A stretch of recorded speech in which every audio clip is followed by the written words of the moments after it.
everyone to please mute your cell phone or cell phones. That would be great. Hopefully you've noticed the slides behind me, so I don't have to do any of that. As usual, I want to thank and acknowledge the Library Foundation. We could not do these programs without this fabulous venue, which they make available to us at no cost. So please remember them and thank them. Sign-up material to become a member of the Geologist at Jackson Hole is right outside the door there. It's $20 for an individual, family $35, $50 for a supporting member, and you get to go on some of the fabulous field trips that are up there, and you get to support some of the best science education in the valley. Next year's calendar for 2019, John Heberger Jr., myself, and our speaker tonight, we've actually filled over half the slots already. So if you have a talk you want to do, or for somebody that you feel would be a great speaker, tell us now, because we'll be finished. We'll finish filling it probably in the next month or two. I want to introduce tonight's speaker, Cynthia Blankenship, who's also one of our newest board members. She just joined with Bob Tilling. This is Cynthia's second talk. The first talk was so good, we're making her do it again, but not till next year. Cynthia has 2 degrees in geology, a bachelor's from Duke, a master's from Rice. She has a passion for geology and feels fortunate to have been able to spend 3 decades getting paid doing what she loves, and doing it on 3 different continents to get a global sense of the world's geology. For 27 years, Cynthia worked in BP, first as a geologist, then into management, and learned all aspects of the oil business, and we're going to be a beneficiary of that tonight. Cynthia moved here about 2 years ago with her husband, Dan, and her 3 wonderful children who didn't make it to the talk, I guess. Yeah, they're not that wonderful. they're all at the high school, and they love living here. They love the snow. So please join me in welcoming Cynthia Blankenship.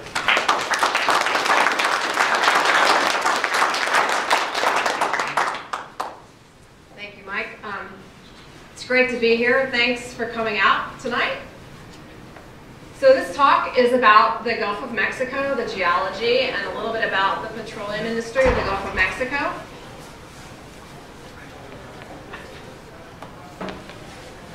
Okay, here we go. Pointer working.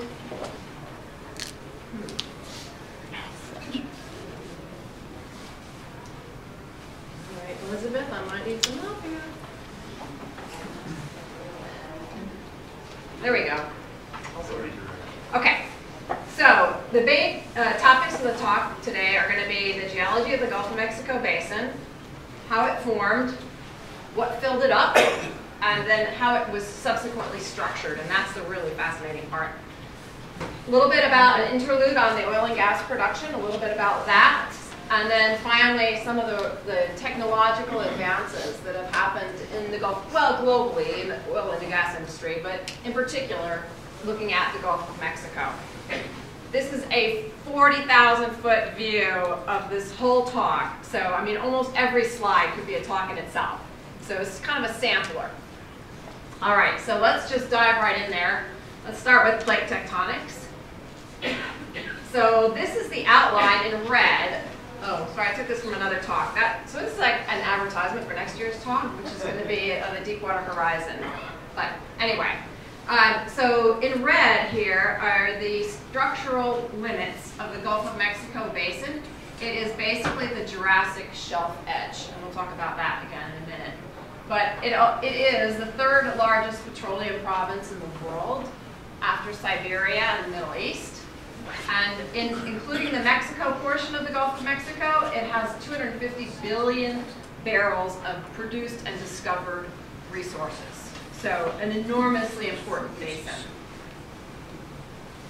Okay, so let's go back to the geology now. So this is a geologic timescale.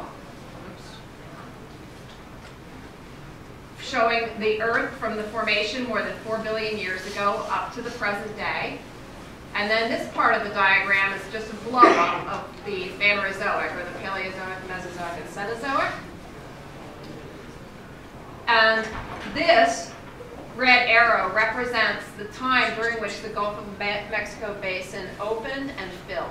So from the standpoint of global basins, it is really quite young. I mean, it first started opening just in the Jurassic, which was like kind of yesterday, right? So let's look at this again. So now we're going to blow up this portion of the time scale.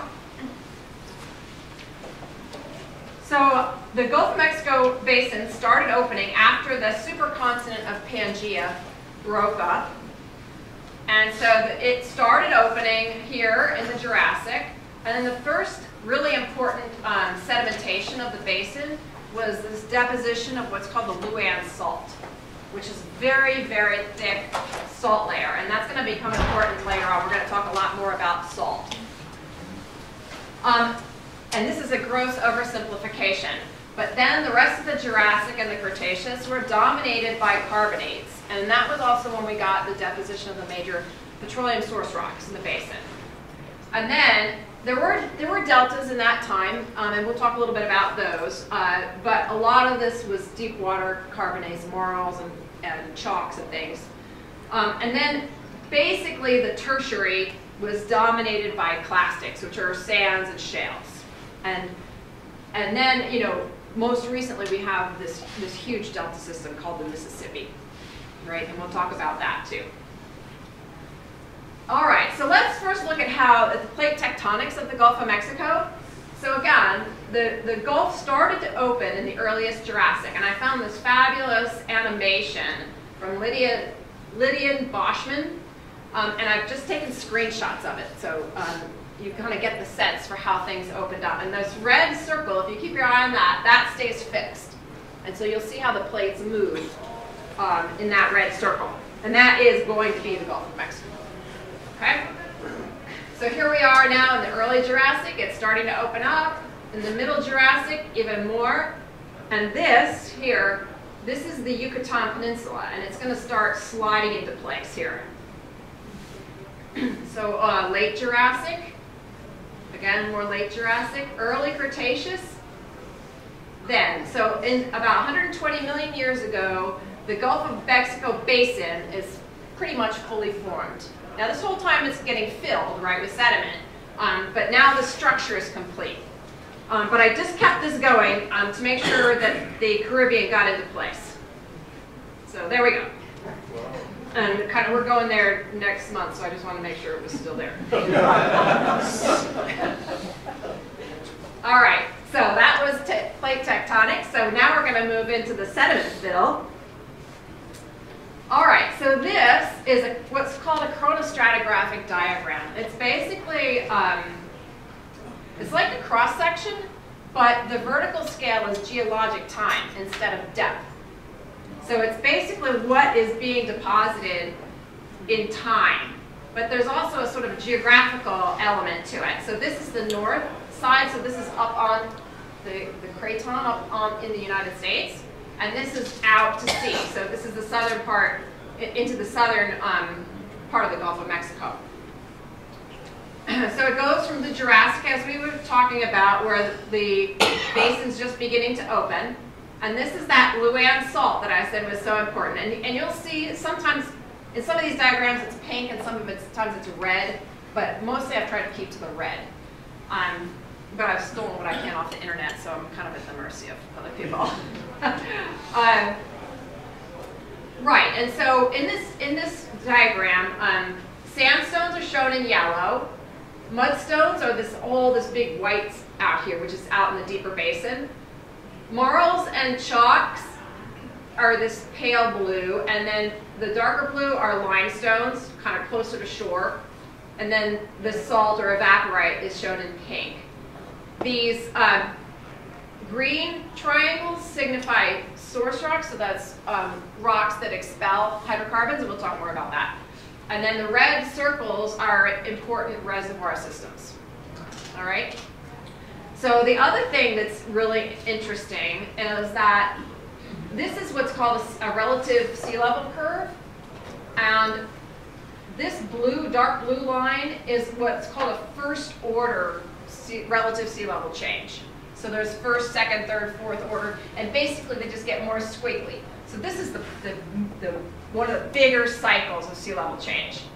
And basically the Gulf of Mexico filled while sea level was rising and then falling. And you can kind of see that in this pattern. So first we have a rising sea level to about here, and then a falling sea level. When sea level falls, the deltas can prograde out into the basin.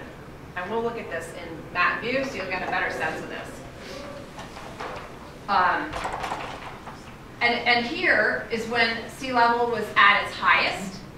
And this is also the time of the Western Interior Seaway that you may have heard in the United States. So it's a seaway that went straight up through just from the Rockies, basically, to the mid-continent. That's another completely other talk, but we'll touch on that again.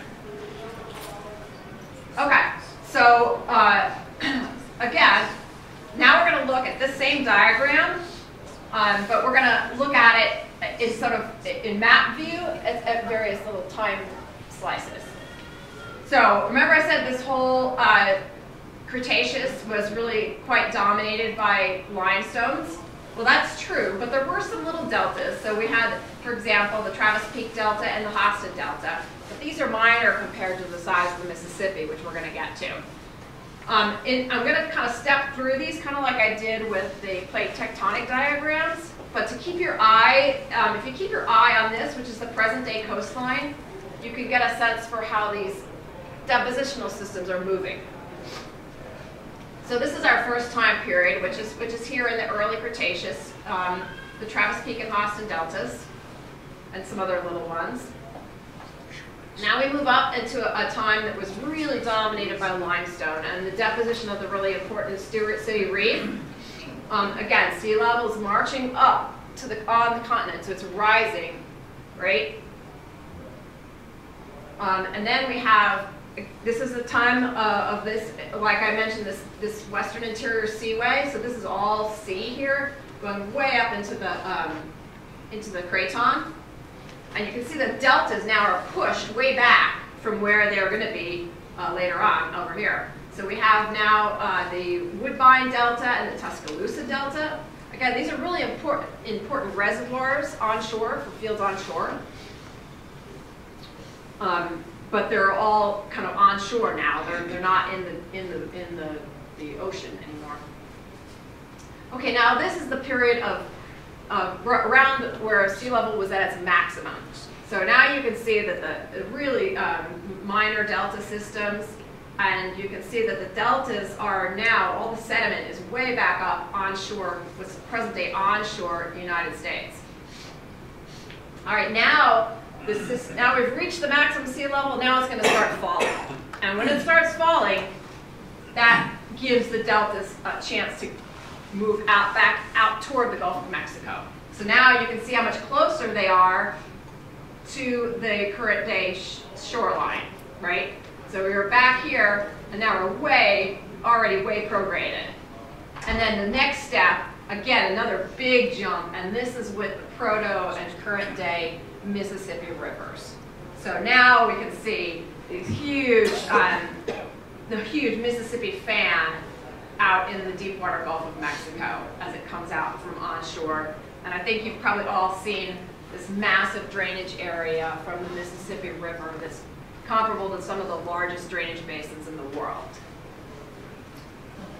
All right, and so now on our little diagram up here, we're right into the sort of recent Pleistocene and present day.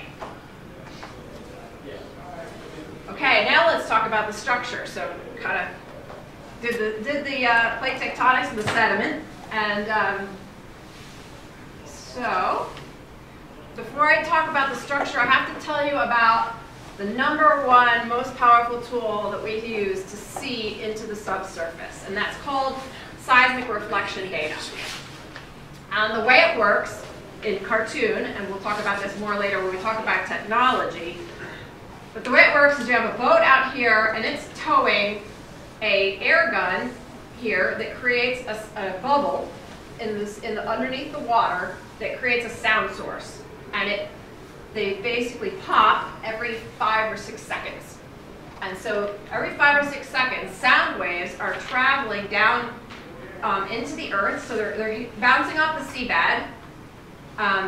They're also traveling down into the earth and bouncing off various layers in the earth. Okay? And they're doing that, and they're doing that at various angles. So every point on the seabed and on all the layers are being sampled multiple times and at multiple angles. So then what we do to process this data is we take all of the samples, we gather all the samples at one point, and we add them together. And what happens is when you add signal, the noise tends to cancel out, and the signal reinforces and gets stronger. So that's how we kind of get some of the data. And this is like a total oversimplification, but that's the basic concept. All right, and then it bounces down onto these layers and then is recorded. Each of these is a recording device called a hydrophone. And the signals, or the data, that the sound, so these sound waves travel down, they bounce up, and the time that it takes for them to get back to these hydrophones is what's recorded. So it's a travel time that's being recorded. And then the information from those is sent back along the streamer back to the boat and stored, and then processed later, a little bit on the boat sometimes nowadays, but in a big way back on shore.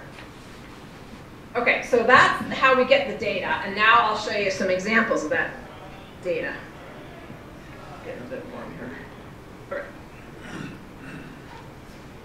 Okay, so this is a fairly recently, within the last year or so, published interactive map of the bathymetry of the deepwater Gulf of Mexico by the Bureau of Ocean Energy Management, which is the U.S. government. And the topography, the bathymetry, is interpreted from seismic data. And it's very high resolution. And I'll show you a few examples of this in a minute. But all of this, so this is the U.S. Gulf of Mexico, right? So here's Texas, and then Louisiana, the bird's foot, and then Florida's coming around over here off the screen. But all of this structure that you see on the seabed is all caused, well, not all, driven primarily by salt and the movement of salt in the subsurface. Yeah. So how does that work? So let's talk about that, because this is the really fun part. I happen to be a structural geologist, if you haven't picked up. Right, so salt, what's the nature of salt? So salt in the Gulf of Mexico, this Louanne Salt, that first layer that was deposited, is primarily halite. And here's the interesting part. It has no porosity. It is anhydrous, so it doesn't contain any water. And it's incompressible. It has a density of 2.165 grams per cubic centimeter. And when the overlying sediment reaches that density at that level, it starts to move. It becomes buoyant, right? And so the way this works is that first you have bedrock, in our case, or rift sediments, and then this layer of salt's deposited, and then overlying sediment are deposited, and when that magic moment happens, when right there the density exceeds 2.165 grams per cubic centimeter, the salt becomes unstable, and it wants to move up into the section. And so the first thing it does is it forms pillows, and then as more sediment gets deposited on top, it starts to form salt domes. And as more sediment gets deposited, it moves up, it continues this movement up in the section, and it forms sheets, and then the sheets form diapirs, and it just keeps going into these amazing and incredibly complex shapes. So this salt started like this, right? And so what we do to mark where salt used to be, but it's not there anymore, are these two red dots. And those are what we call a salt weld. So there used to be salt there, but it got squeezed out. And we'll look at some examples of that.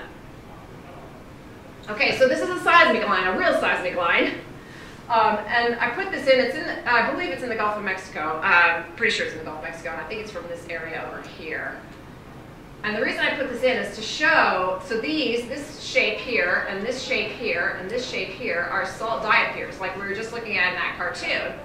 And this is a great example of how the seabed expresses the presence of this salt diapir.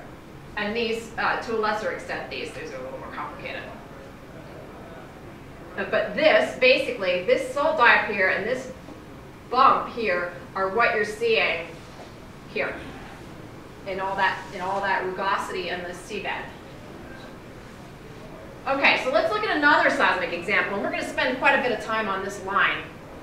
So I'm a member of the American Association of Petroleum Geologists, and every month they send me this fabulous big catalog, and all these seismic companies advertise in it. So I took a picture of one of these advertisements, right? And that's what the seismic line is. And it's from TGS, which is a company that does seismic data in the Gulf of Mexico. All right. So we can see a couple things first off on this line. First of all, that you can see these. So these kind of amorphous shapes. These are the salt, and I'll interpret that in a minute. But what I wanted to first point out is this topography on the seabed caused by these salt features, right? Like we were just looking at. So right above it, you know, you can almost like see all these. And then also here, you can see some indentations in the seabed, and these are actually channels. So they're depressing the seabed because it's scouring the seabed. Okay, so where is the salt? So this is my interpretation of where the salt is. So that's the Louanne Salt moving up through the section. And in yellow there is the original basal level of the salt. So it's all moving up from there. And okay, I realize I should have put those two little red dots on either side of this yellow line because that's where the salt was. And those are welds, basically. But I didn't, so anyway. So let's do a little bit more interpretation on this line. So first of all, one of the key horizons that really stood out to me is this blue horizon here, which I think is about the same age across these mini basins, we call them. And then this major wedge of sediment and the reason it's a wedge is because it was deposited during the pillow stage. So there was a lot of relative topography that the salt was causing. All right. So a little bit about petroleum systems. So we need 5 elements to have an oil and gas accumulation. The first is we need a source rock. So this is a organic-rich deposit, either a shale or a marl, and then it needs to be buried. And as it gets buried, it starts to heat up and cook. And the first thing it does is when it gets to a sufficient temperature, it goes through what we call the oil window, where it's expelling oil. Keep cooking it, it goes to the gas window, and it expels gas, which is simpler hydrocarbon, and then it gets played out, so it's done. And then once it starts to expel the oil and the gas, it starts to migrate. In the subsurface, rocks that aren't full of hydrocarbons are full of water, saline water. And as we all know, oil floats on water. So basically what happens is the source rock starts to expel the hydrocarbons, and they start to enter these formations filled with water. Well, the pore spaces are filled with water, right? And it displaces the water, and it starts to percolate up these rock layers. And then if a rock layer has got sufficient porosity, it's classified as a conventional reservoir. And if that reservoir happens to have a seal on it, so a nice impermeable layer of rock, it can form a trap. And for a trap, you need a trapping geometry so that the oil can't keep going up the section. It's got to be trapped there. And in the Gulf of Mexico, there are 3 kind of classic trapping geometries. There's a 4-way dip closure, which is just a dome, right? You can think of it like a bowl upside down. There's a stratigraphic pinch out, which is where the sediment on the sand, in our case, kind of pinches out and stops. And then you have to have that happen in 3 dimensions so that you can form a trap. But that's another way to create a trap. And then the third is a little bit less common, but it's an erosional truncation. So a sand can be eroded, and then that erosional surface capped by usually a channel fill, a shale-filled channel, which can create a trap. And we'll look at that. Luckily, on our seismic line, we've got all these, so very fun. All right, so we're going to blow up this part of the seismic line to look at these. So first, we're going to look at the petroleum system. So this is kind of a cartoon, but we start with a source rock that's in the oil window, which is the case in this part of the Gulf of Mexico. And then I put this on so you can see the animation. But now we're going to have, so it's cooked, it's expelling hydrocarbons, and these hydrocarbons are going to move up through these various rock layers. So they might move into these, assuming these are porous and permeable. And then they can keep going right along that salt face, and even backfill if the delta pressure is favorable, and into and up all through the section. This is how they kind of move up, these little hydrocarbon molecules. Now we're going to zoom in some more and look at these different trap types that happen to be present here. All right, so the first one we're going to look at is a 4-way dip closure. So you can see that this kind of forms a dome, right? And assuming that this is a dome in all directions, then that forms a trap. And then we'll move on to the next one, which is a pinch out. So again, you can see how that sediment there, this forms a wedge, sorry, right there. And so we're just going to fill that wedge right up with hydrocarbons. And then the final one is an erosional truncation. So you can see, I think you can see that channel there, and it's eroding the underlying sediment. And this is going to be the up dip trap edge for an erosional truncation trap. Right? So those beautifully illustrated on this lovely seismic line that was provided by TGS. So as a geologist and explorer, I've highlighted on this line in white all the different areas that I might start looking for oil and gas accumulations. This line is maybe 30 miles long, maybe. And it's just one tiny piece of the Gulf of Mexico. So you can see from this the tremendous variety and density of potential traps for oil and gas in the Gulf of Mexico, which is why it is so prolific and has so many fields. Here's another example. This is a BP discovery called Tiber. Tiber is a 4-way dip closed structure. It's the real deal. So this, interestingly, Tiber was drilled through this tremendous thickness of salt. So this is a salt sheet, and it's one of the bigger ones in the Gulf of Mexico. This salt is about 20,000 feet thick. All right, this well was drilled to about 40,000 feet, including water, a bit of sediment on top of the salt, and then the sediment below the salt. But the reservoir level is right in here, and you can see it's kind of subtle, but you can see how it's sort of rolling over into that dome shape. So now I'm going to replace that interpretation with that's where the oil is. So this is a massive structure, low relief, but massive. It covers many lease blocks. I think it's like 9 or 10 lease blocks. We'll talk about that in a minute. Okay, and here is another extreme example of salt tectonics and what it does to the sediments and how what these incredible shapes are. I should also mention that salt makes seismic imaging incredibly challenging because, you know, when it's all flat and layer cake, that's a piece of cake. When you start getting high dips, you're getting your sound is bouncing out at all angles, and then when you have salt involved and this really complex and rough salt, it just scatters these sound waves like frosted glass, and it makes it really, really challenging. And so we've developed these very, very advanced algorithms to process the seismic data to get these images. Okay, so sort of stepping back a little bit, just to give you a flavor of what some of these geometries look like. Again, salt is in red, and this is a cross section in what's called the central part of the Gulf of Mexico, right here off of Louisiana.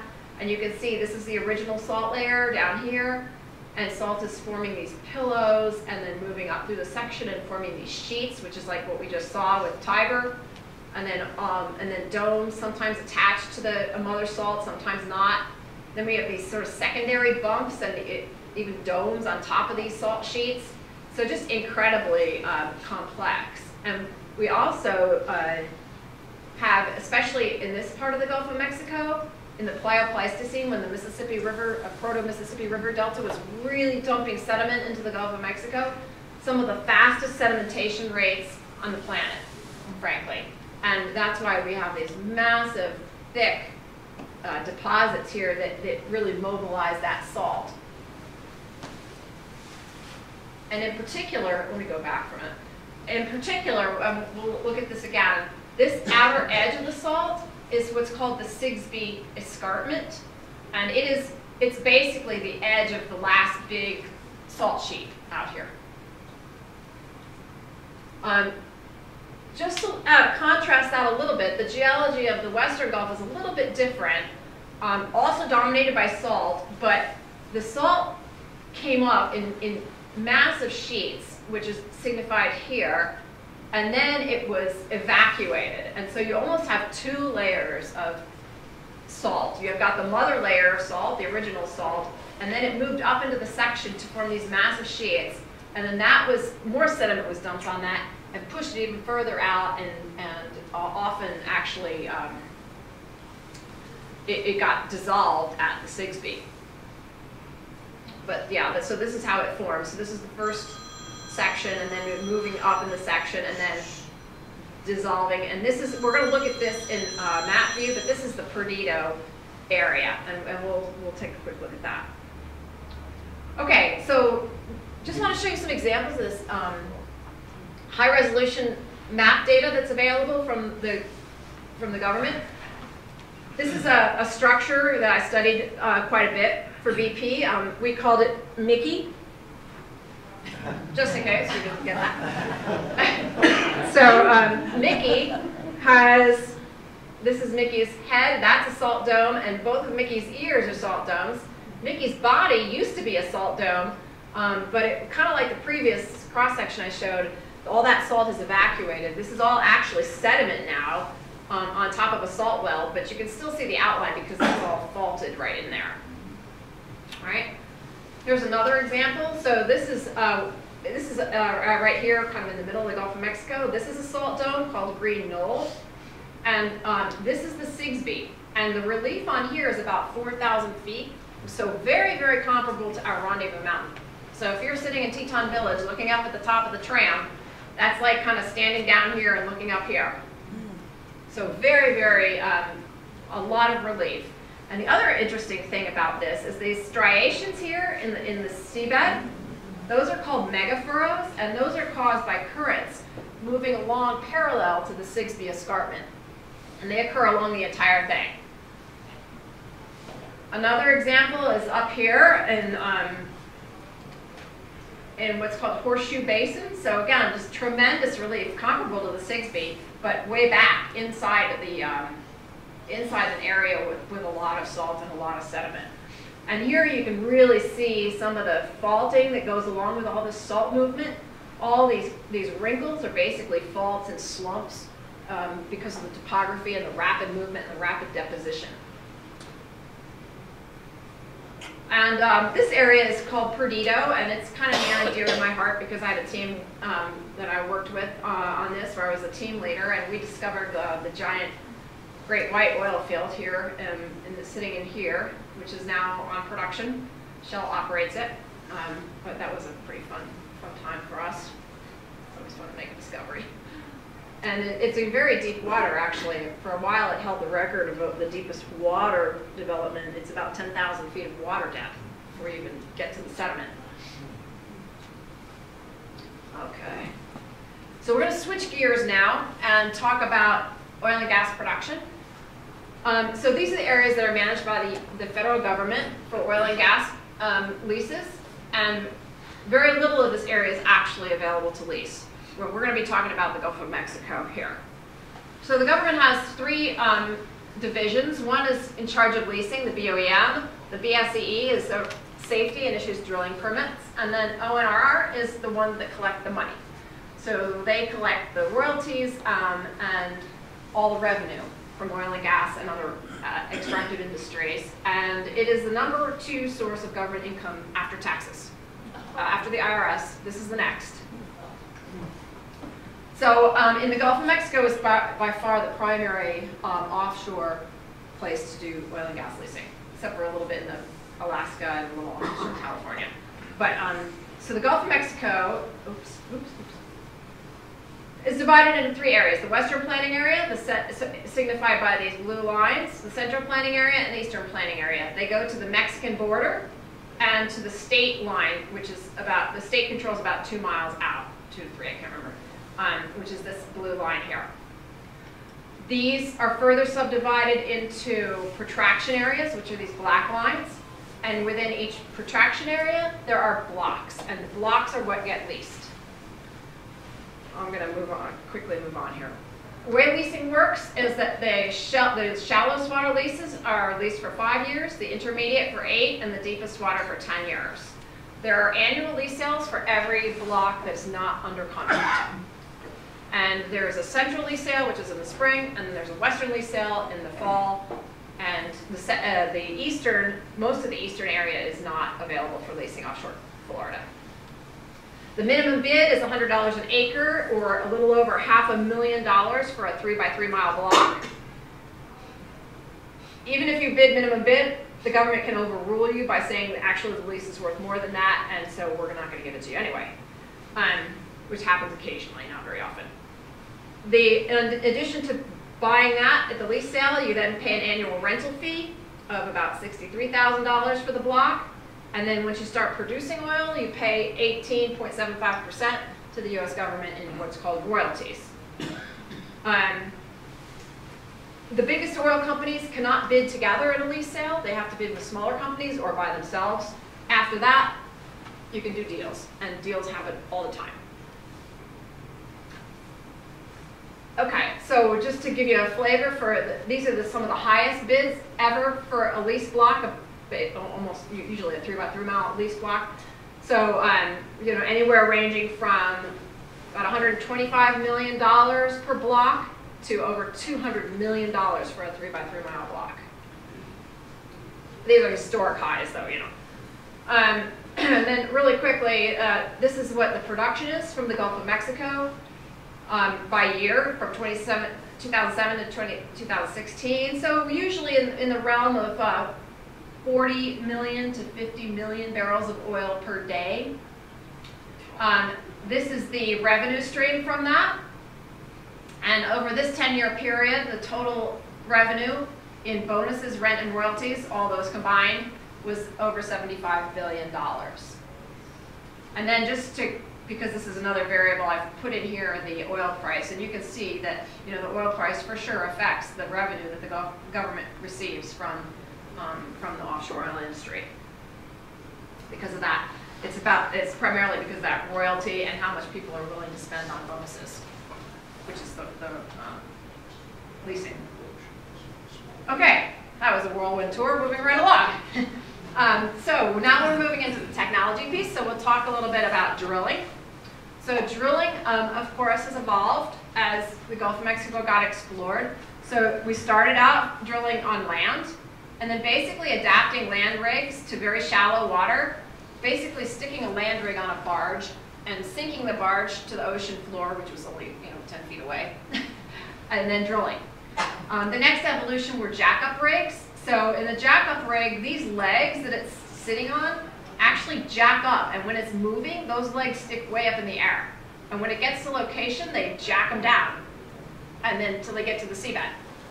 And then drilling commences on this rig. And those go out to 500 or 600 feet of water. We drilled a really big, huge well in the Gulf of Mexico. My team did called Will K, and it took 1.25 years to drill that well. And we used one of these jackup rigs, and it was a jackup rig that came from the North Sea, especially to drill this well. And it was enormous. And it was so stable and so awesome that we had Hurricane Ike that you might remember that hit Houston. The eye of Hurricane Ike went right over the top of this rig, the Bob Palmer rig. And all that happened was a satellite dish was broken and one window was broken. So these are really stable beasts, I'm telling you. Then the next generation is a semi-submersible rig, where you float it out to location and then you fill these pontoons partly with water, and that sort of sinks it a bit and gives it stability so that it's not like a ship. It's very stable. And those can go out to 10,000 feet of water. They're big monster ships. And then the latest innovation is a drill ship, which is truly a ship, and stays on location. I should have mentioned most of these semi-submersibles are anchored to the seabed while they're drilling with big, massive anchor chains. I mean, each link in the chain is as big as I am and weighs as much as I do. And then they're out into 5,000 or 6,000 feet of water. They have special boats that just pull the chains. The drill ship doesn't have those. Drill ships are kept in position by 6 thrusters that dynamically keep it on location. It's also very stable, very able to stay exactly on the. It doesn't have to stay exactly because the water is so deep, just within a few feet is fine. But they can go way out, 12,000 feet of water. Right. So that's the evolution of drilling. So this is what it looked like. So in the 1930s, you had these, a little derrick on a barge, basically, and by 2013 or later, this is the West Vela, one of the rigs under contract to BP that I was working on. Massive, massive drill ship with, you can see they've got actually 2 derricks, so they can start to do some of the work of putting pipes together and then move it over. Very, very impressive. 750 feet long. Each of these supply boats, these are a couple hundred feet in themselves, and they look dwarfed, right? So massive, massive piece of equipment. Very impressive. All right, production technology, same kind of deal, right? So started out in the shallow water with fixed platforms, basically just a steel structure with the drilling rig sometimes, or just production facilities and wellheads. Then moved into deeper water and needed to do something different because structure was too rigid and it needed to absorb some of the wave and current energy. So we created these compliant towers that could absorb and sway a bit with the energy in the sea. Still needed to go deeper because we kept finding things deeper and deeper. So then we get into the floating systems. And these are just various different floating production facilities. And the big innovation here was most of these have their wellheads on board up here, but the big innovation was subsea wellheads. So you drill it and you put it here, and then you just attach the oil and gas that's coming out back up to the production facility. And then some of these you can offload right to a tanker, basically. So all sorts of different innovative ways of producing in deeper and deeper water. So early days, again, this is the Kermac 16 well, the first oil production well that was out of sight of land in the Gulf of Mexico. And a great producer, 1.4 million barrels of oil in total, and 307 million cubic feet of natural gas. So it produced for quite a long time. And this is what it looked, oh, sorry, let me just go to this picture, it's a better picture. So this is that setup, that rig, and its fishing boat, which was its supply boat, compared to the biggest structure in the Gulf of Mexico today, which is a Thunder Horse production platform. And Thunder Horse is what's called a PDQ, which means it does production, it does drilling. You can see the drilling derricks here. It's got a double derrick as well. And it's got quarters, which means it's got people living on board. So the deck is 446 by 367 feet. It's kind of square. Can house almost 300 people. I think they've actually added capacity since then, so it probably is up over 300 now. And it can produce 250,000 barrels of oil per day. and 200 million cubic feet of gas per day. That's its nameplate capacity. It's not doing that yet, but it did do that at one point. Okay, now seismic. Last topic here. Really quickly, we looked at this cartoon. Well, this is what it really looks like. So this is one of the world-class seismic vessels. This is a huge vessel. It's 342 feet long. It can tow 6 source guns and 24 streamers.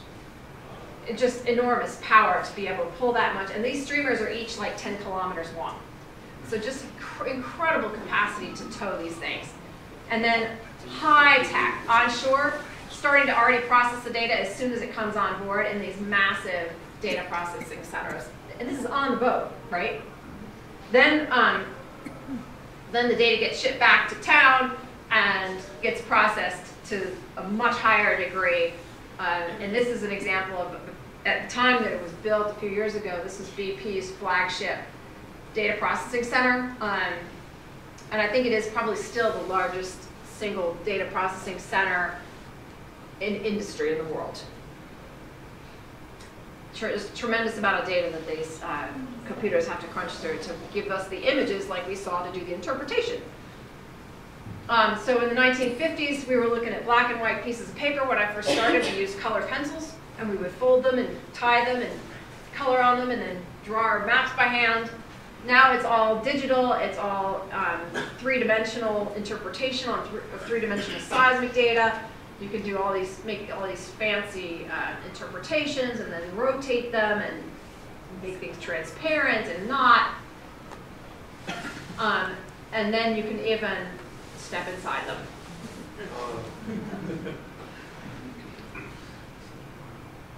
So, a whirlwind tour of the geology and petroleum systems and technology in the Gulf of Mexico.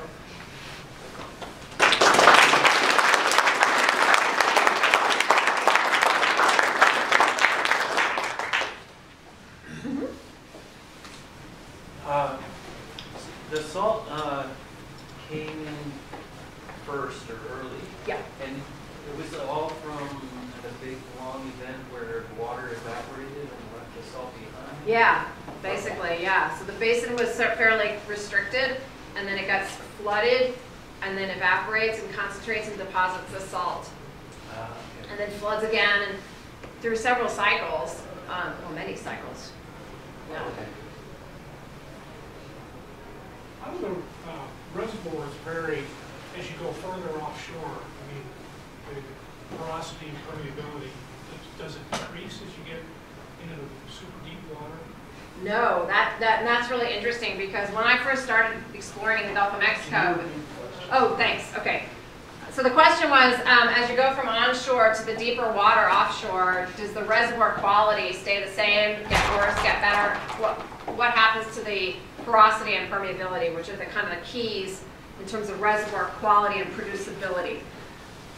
So when I first started working in the deep water Gulf of Mexico, there were only a handful of wells, literally a handful of wells in the deep water. And one of the big questions was, can you even get sand out into the deep water? Does it even get out there? Well, we found out that it sure does. It gets out there in a big way. It's deposited, it's brought there by channels, and then especially turbidites. And these turbidites deposit extremely high quality sands. In some cases, I mean, there's a range, but even way out toward the abyssal plain, which we didn't talk about, but it's that area beyond the salt area. You get some phenomenal 30% porosity, because these rocks were they were deposited so recently and so fast that they're not even really rocks. They're like, when you take a core and you bring it up, if you don't freeze it right away, it just falls apart. It turns into a pile of sand. And this is from, like 20,000, 25,000 feet deep. So these rocks were like literally deposited yesterday and then filled with hydrocarbons really fast. Cynthia, how unique is the geology structure that you've defined as compared to a place like the North Sea, where there's huge deposits of oil between the Norwegian area? Are they unique in each place? So the question was, how unique is the geology of the Gulf of Mexico with regard to other hydrocarbon provinces? It's it's fairly unique. A lot of other hydrocarbon provinces like Alaska, the North Slope of Alaska, the Middle East, a lot of, they don't have as much structural density. So they've got big fields, but there are only a few of them, or maybe one, and some smaller fields. But because of all the salt and the structuring that created, and because of the size of the basin, there's just so many more opportunities for oil to get trapped. Many, many, many more opportunities than in most petroleum provinces around the world. Two questions. One, if my memory serves me, Trump has opened up most of our shorelines to that kind of exploration. And the second question is, I've read that this seismic work bothers the whales and other sea life. And I guess there's some new developments that may not do as horrible a job. Could you reflect on those two things? Yeah, so the first question was, a lot, and that's why I kind of put that slide in there, is all in the news about Trump wanting to open up more of the federal waters for oil and gas exploration. My understanding is that that has not happened yet. And I think it's a good thing. The oil industry is extremely efficient. So, you know, the success rate in the Gulf of Mexico, which is a huge oil and gas province, for exploration is less than 1 in 3. And it's 1 in 3 for the best explorers. Most companies go out of business in the Gulf of Mexico because they just can't figure it out. It's really, really complex. It takes a lot of money to buy the best seismic data. So, yeah, watch this space. Trump's trying to open up more of it. Oil companies are obviously lobbying to do that. But frankly, the Gulf of Mexico is the premier oil basin of all those offshore areas. Most of them are extremely high risk. Extremely high risk. The other grid areas are the Gulf of the Chukchi Sea in northern Alaska, the Cook Inlet in southern Alaska, and offshore California. So what you really need is you need a world-class source rock. If you don't have a world-class source rock, forget it. That's the first starting point. And then the second question was about the seismic data and its impact on marine life. I know that there's some studies that are going on, obviously, about that. I know so we used to, in the old days, in the 50s, the source rock for offshore data, the source, instead of an air gun, dynamite. That was bad. That was really bad. Like trails of dead fish came after the seismic boom. So there are no more dead fish anymore. And when seismic crews go out, they actually have to have a certified biologist on board to watch for whales. And if there are whales spotted in the vicinity, they have to shut down.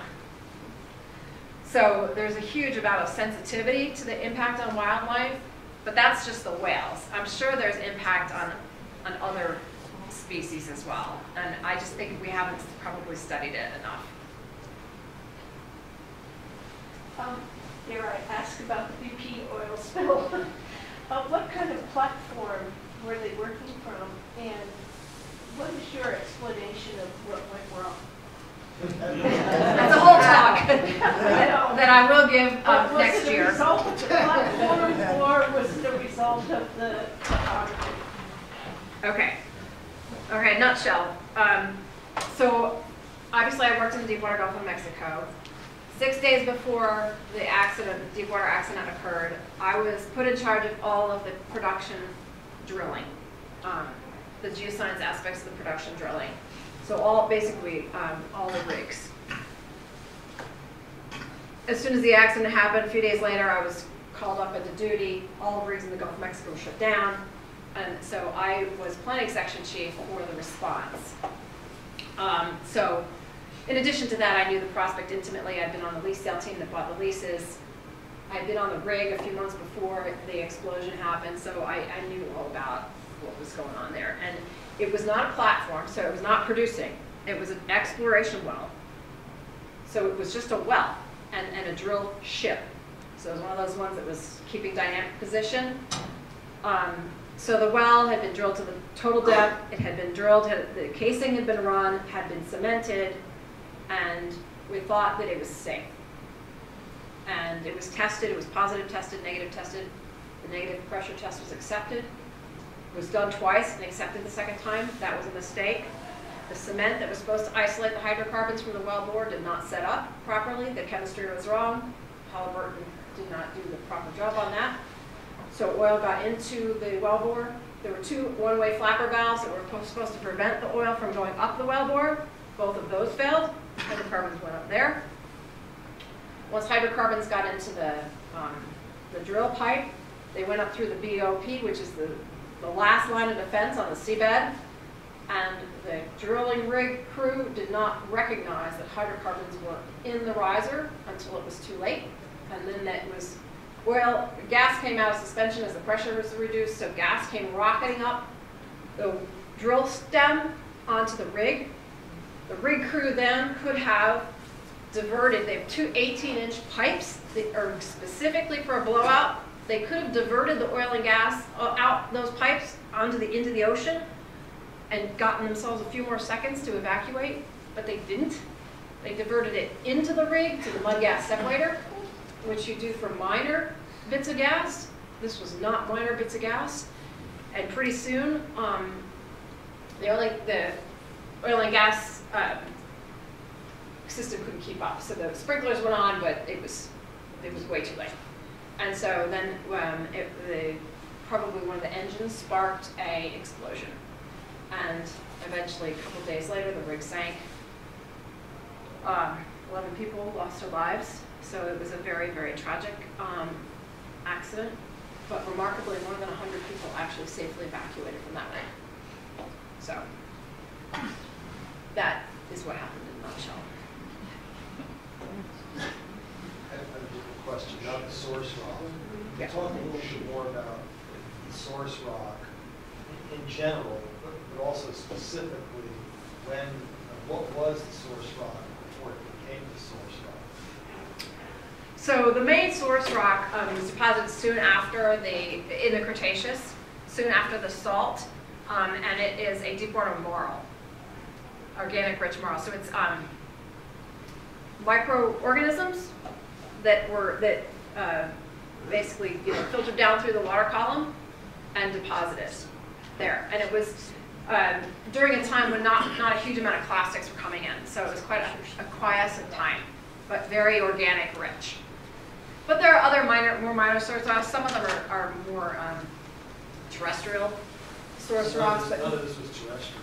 No, not really. No, it was marine source rocks, yeah. Because like dead plants on shore can create carbon coal, but also can be source rock as well. But in the deep water, the big ones were the marine source rocks. You said so much about the sediment and stuff that comes down through the Mississippi. Yeah. And it goes into the delta. A lot of that's going to have a lot of fertilizers and other things. Does that affect that sand that you're saying about what it is? Would that change it in any way? Well, so I think you mean present-day fertilizers from yeah. Not just present. I don't really know much about that. I mean, I know that there's a lot of pollution right now in the Gulf of Mexico because of the Mississippi Delta and all those fertilizers coming out. There's like a dead zone around the delta of low, because the fertilizers are causing algae blooms and they use up all the oxygen and there's no more oxygen left for anything else. So, but I don't think that that's a completely separate mechanism from sediment deposition, which is sand and shale and sand and silt. So I think and I had it back up, but there's in fact I'll just there. That's right there. So this is, you can see this is a channel right here, way out in the abyssal plain, right? So it's way out here, and I traced it all the way back on these maps, and it traces right back to the Mississippi, mouth of the Mississippi. So pretty spectacular, huh? I think I got a blow up in here too, yeah.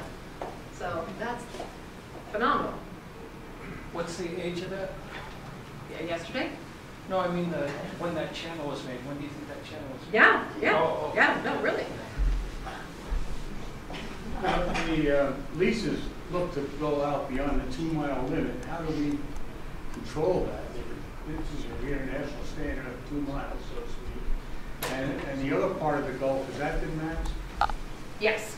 So the whole Gulf has been mapped, and I might even have a map of all the current seismic data out there, but it's just completely covered in multiple generations of 2D and 3D seismic. So it's completely covered.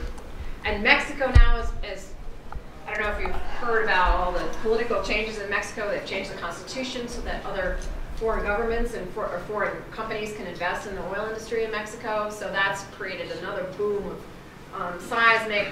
Companies speculatively going in and collecting seismic data in the hopes they can sell it to multiple international companies. But so the states control the first 2 miles. But the map I showed you of Gulf of Mexico leases go all the way out to the maritime border with Mexico, which is hundreds of miles offshore. And so everything from 2 miles out to the Mexican border, which is hundreds of miles away, 200 or 300 miles, is all controlled by the U.S. federal government. And it's all broken up into little grids of 3 by 3 mile blocks. And that's what the oil companies are bidding on. How did these tremendous salt beds come about? Were they with the planet when it was developed? Where did they come from? Like down in Utah, there's huge salt domes coming up in the national parks. Where did the salt come from originally? I might need some help on that one. I mean, what percent of the earth is salt? And well, the where did it come salt from? Came from the oceans. So it came from it was all deposited from oceanic water that was in an enclosed basin that evaporated, like the Great Salt Lake. Well, to be that salty, how salty was the ocean at one point to all this salt become deposits? Could anything live in the ocean when it was so salty? Well, I kind of think about the Dead Sea, right? As an analogy, and so no. I didn't even right? put you on the spot. No, it's a great question. Where does the salt come from? Well, so all the salt deposits, all the salt that's deposited on shore and in the deep water was ocean salt. So it came from concentration over millennia of salt water. What made it salty to start with? Well, that's what I don't know. Yeah. These are inland basins. Yeah. Like the Dead Sea, the Great Salt Lake. These are basins in the interior. They're not connected necessarily to the seaway, but as rivers come across the land, they're eroding out the rocks and they're transporting that. So it depends on the type of rock that's eroding and therefore what's being transported into the sea. So the rock has salt. Everything Rock has salt. Rock has everywhere. minerals in it, and those minerals can be dissolved and redeposited in these inland seas. But for the basin here to be so concentrated, it had to have been disconnected from the major part of the ocean. It was much saltier than the regular ocean to get this thickness of deposition and precipitation. Well, does that mean at one point in time, and I may have missed the very initial discussion, but the topography of the Gulf of Mexico at one point in time was a isolated basin that became a salt cooker? Yes. Perfect question, and we have the slide to show you. It was formed as the continents rifted apart. As Pangea broke apart and North and South America trapped this basin. So Cynthia has a slide that actually shows it better than my description. But, you know, that makes complete sense. Yeah. Well, we want it to make sense. You thought maybe we could find some oil there. I can't get this to go back very easily. It's showing the right thing on here, but I can't get it.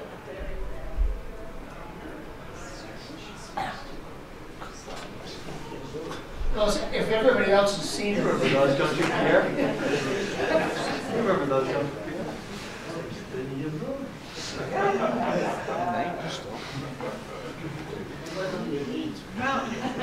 Technology's failing me, I'm sorry. But yes, short answer is yes. It was a more isolated basin and shallower. And then during the Jurassic and Cretaceous, early Cretaceous, it started to open up as the Yucatan Peninsula moved across, and the basin opened up and deepened. So, in a matter of just kind of rough rating of the probability of success for big drilling companies, the kinds of basins that are represented by the Gulf of Mexico rates like a 5 in the North Sea is a 1 in terms of the probability, because you have this porosity and you have just discrete reservoirs all over the place. You may get one, but your chances are 1 in 3. Right. There are places where chances are almost 100%, and I assume they've already been explored. Oh yeah, we know where all the petroleum basins So are. rank those for me. Rank those for me, just kind of off the cuff. This was a great basin. That was So, oh gosh, that's a really complicated question. Is it? Well, just. So yeah, so Yes, the it's Gulf of simple. Mexico is a rich hydrocarbon province, both U.S. and Mexico side. So,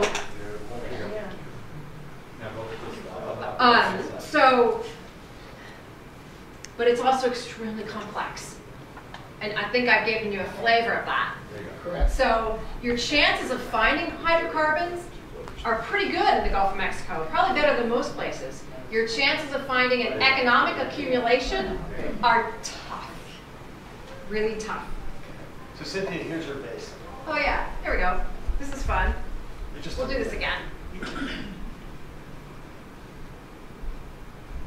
So there's the Gulf of Mexico Basin fully formed, and so it was this area here, that was where it was probably cut off from the sea, right? And then it was flooded and evaporated and flooded and evaporated to concentrate all that huge thickness of salt. And it's about original estimates are that in the thicker areas of the Gulf of Mexico that salt was a mile thick.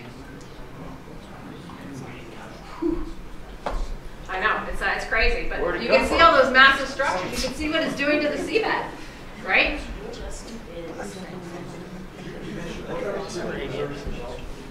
250 billion barrels. One of the feldspars?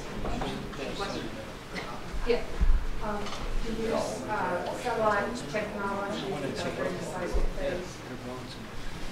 So the question was, do we use satellite technology during the seismic phase?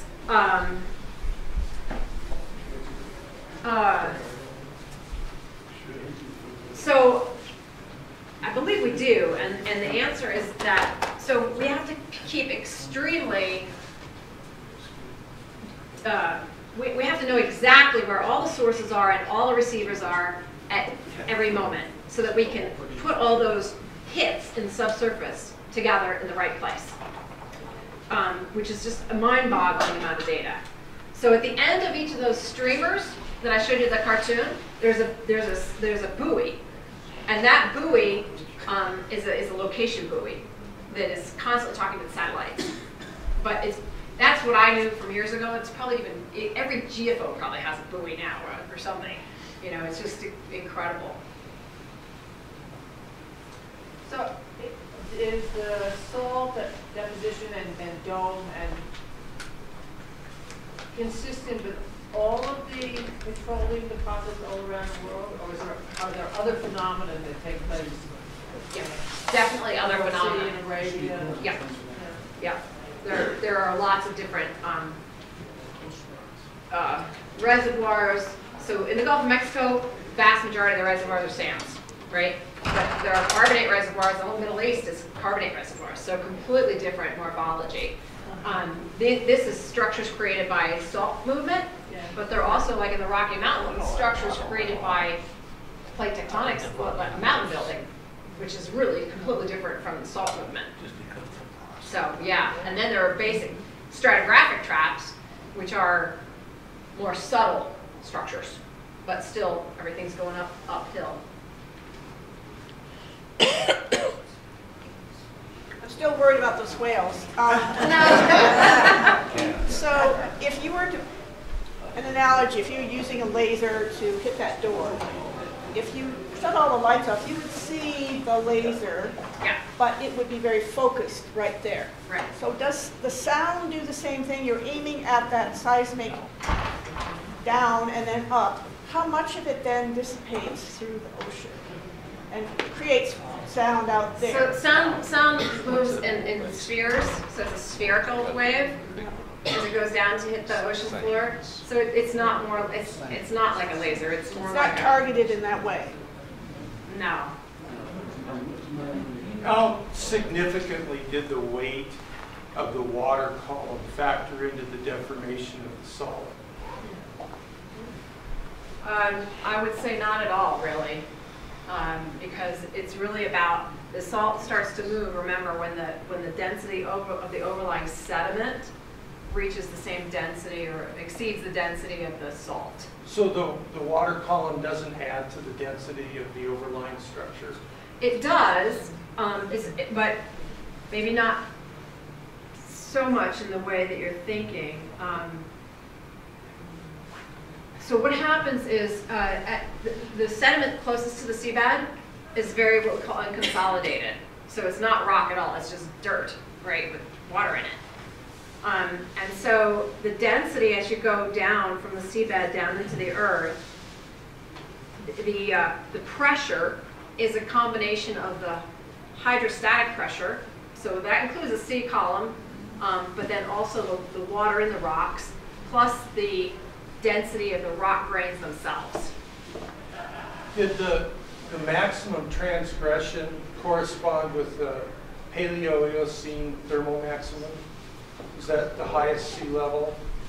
The highest sea level is roughly around the Cretaceous Tertiary boundary. So, and I don't know about the thermal conditions at the time.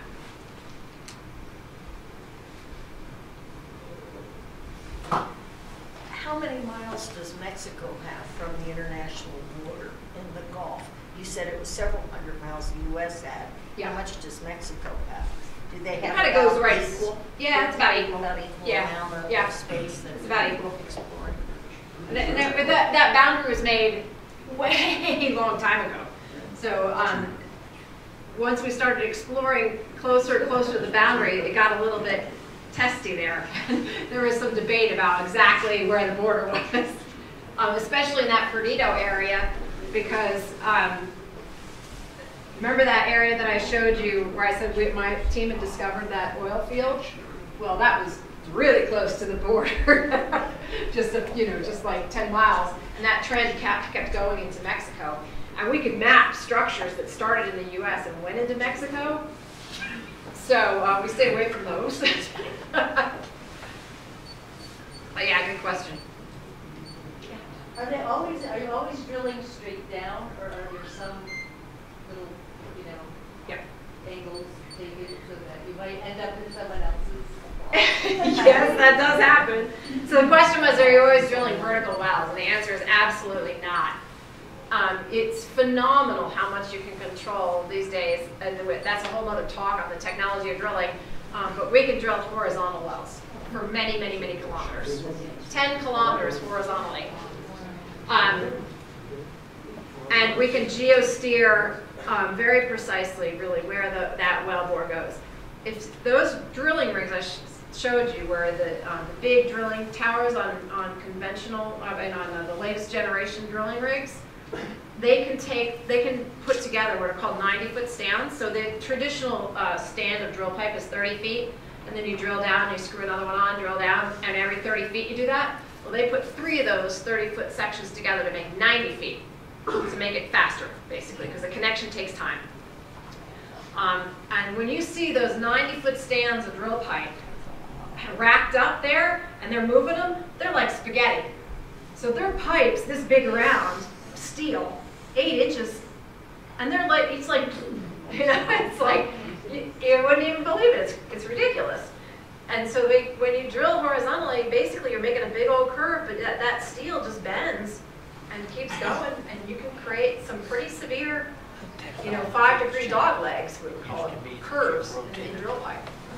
So, what's the round trip time on a deeper well? So it can be a couple days. Okay. Yeah. For a total stem length of 30,000, 40,000? Yeah, 30,000 feet. Yeah. So what he's asking is from the time that to go from where the bid is at 30,000 feet to bring it up to the surface. It would take days. What were some of the surprises from your exploration when you're pulling stuff up besides hydrocarbon?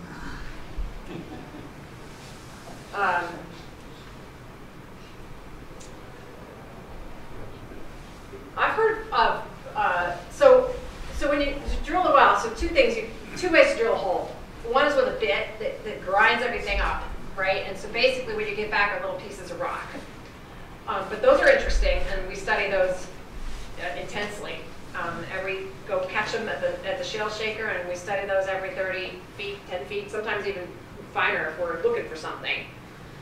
The other way to get rock up and drill a hole is by taking a core. And you do that with it's a drill, a pipe with a bit on the bottom, but the bit's just around the outside, and so it goes down around, and the piece of rock comes up the middle. And then you basically break that off, and you bring up a big long cylinder of rock, and that's called a core. And sometimes they can be hundreds of feet. You can get hundreds of feet of solid rock. And that's the fun part, because then you get to look at the sedimentary structures, you get to look at the fossils, you get to look at all sorts of fun stuff. So, so some of the features that we've seen in those cores have been really spectacular. And I've even heard of some of the cores bringing up fossils that were kind of unexpected. How about gold? Not in the Gulf of Mexico. So the days of the sidewall cores are gone? No, that's a good question. That's a good point. That's another way to get samples. So they're basically, once you've drilled a well, if you want to get some data from the rock, you can go out and take a plug of the side of the well bore. And you can do that in two ways. One is called a percussion core, which is basically you drive a little open tube about that big into the side of the well bore with an explosive charge, and you get, that's not so common in the Gulf of Mexico, because remember I said it was unconsolidated, and so basically you kind of get back a little pile of sand. But sometimes it works. And then the other way is a new tool, which is really cool. It's called a rotary sidewall core, and which is a little version of a big core, and it actually spins and drills a little core plug out and pulls it out, and you get a lot less damage that way, because as you can imagine, you're not firing it into the side of the well, so it's just kind of drilling it. But yeah, good point. Am I right in assuming that the deposits or that the sand is fairly loose, that there's no hydrofracking or anything like that that's required to use the well? Yeah, good question. So yes, we do frack in the Gulf of Mexico, but the reason, we frack to stimulate the reservoir. It's not the same kind of, well, it's the same idea as onshore. But basically when you drill a well, you're drilling it with a mud slurry, and you're also creating damage just by the fact of your drilling. And then the mud, by design, cakes against the side of the formation. So one of the primary reasons you would frack, so when you frack, you basically put fractures into the reservoir, and then you prop them open with sand, or something like sand, fancy sand. And that basically allows the oil to flow more easily into the wellbore. And in the Gulf of Mexico, when we were fracking, we were primarily trying to frack past that damage. so that we got better access to deeper into the reservoir. You talked, I think you mentioned freezing. Do you freeze these cores?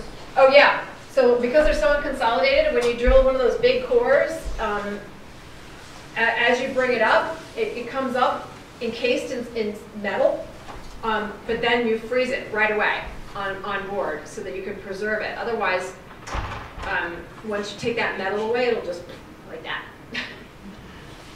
And they have to be kept, and sometimes we've kept cores frozen for years and years and years to study them.